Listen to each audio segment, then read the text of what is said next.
Last week we heard a presentation on hospital vertical integration and related antitrust considerations. And it seems to me that this vertical integration is happening with these PBMs as well. As we're looking at legislative options to address either contracting laws or anti-competitive practices, because I think all of us on this committee value the free market, so long as Floridians, regular consumers are not getting the short end of the stick. When you were exploring or preparing the reports, either report, did you see any of these kinds of practices with these PBM contracts that you reviewed? These smaller pharmacies, through all of this that we've heard today, are they facing a negative impact in this process? And if so, what is that negative impact? I'm not a business owner myself, so I think they can speak probably better to that themselves, what the impact is. Florida creates plans, correct? We contract with plans, correct? The plans then contract with PBMs. And PBMs contract with the pharmacies. And PBMs own pharmacies. I have high cholesterol, so I'm on a particular medication. And so it's a maintenance medication. So when I first was prescribed the medication, I was able to go through Walgreens. But after 90 days on the medication, Walgreens is no longer allowed to fill my prescription, and I had to go through CV Caremark.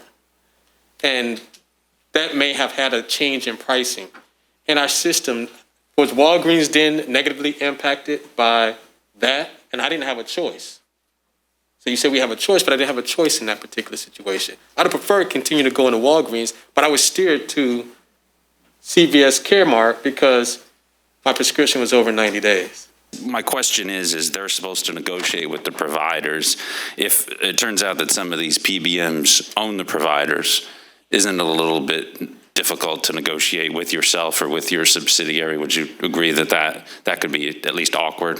Being a former independent grocer, this whole idea of true-ups on the backside and clawbacks, as they're called. If CVS Caremark, do they do their clawbacks on themselves? And if they don't do the clawbacks on themselves and they don't true-ups on themselves, who's overseeing the chicken coop? Only the wolf is the way I see this. So the question really is anybody in the state of Florida checking on true-ups, clawbacks, and making sure that it's being done ethically?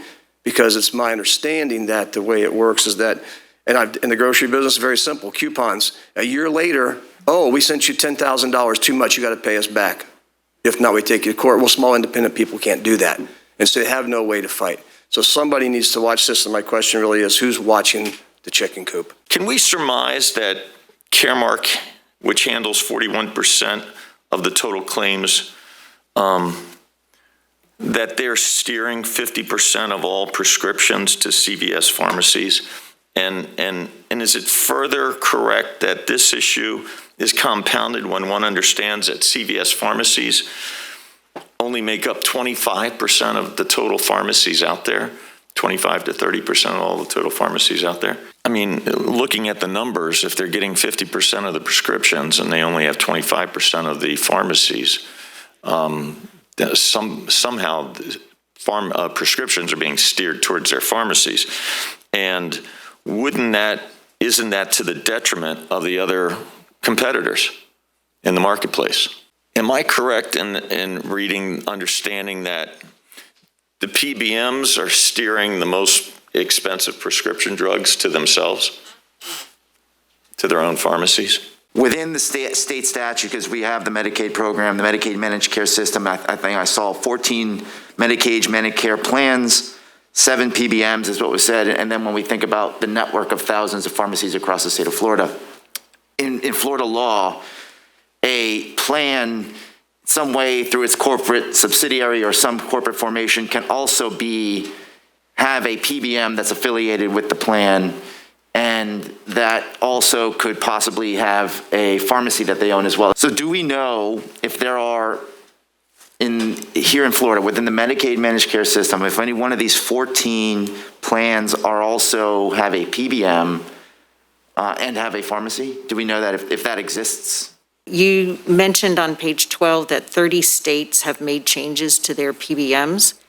Can you give us any kind of a summary on what those changes are and the results? Have you audited any of the PBMs to see if they are steering or their practices are within the laws?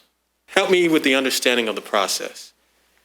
Florida creates plans, correct? We contract with plans, correct? The plans then contract with PBMs. And PBMs contract with the pharmacies. And PBMs own pharmacies. So of the 7 PBMs that we have, how many of them own pharmacies? Do we know? What is your role right now in overseeing this? Like, what authority do you currently have over PBM? Ms. Kidder, you recognized. Representative Tant, we don't have any direct authority.